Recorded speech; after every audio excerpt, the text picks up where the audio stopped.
Hai parents dan bakal parents.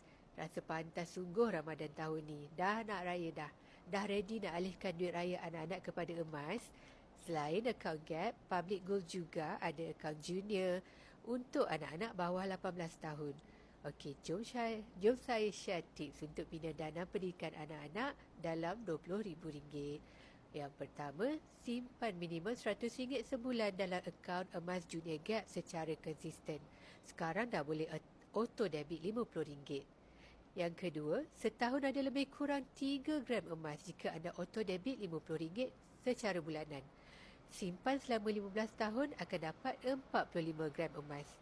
Okey, memandangkan harga emas meningkat on average 9 ke 10% setahun, maknanya simpanan anak-anak kita pada masa akan datang bernilai lebih dari RM20,000. Jika anda diligently simpan lebih dari RM50 auto debit tu, anda boleh dapat lebih daripada RM20 tersebut. Kos pendidikan makin mahal kan? Kos sara hidup ketika belajar lagi, kita tak masuk lagi. Jadi, jom mula simpan emas serendah RM100 atau 1 gram di akaun Gap Public Gold.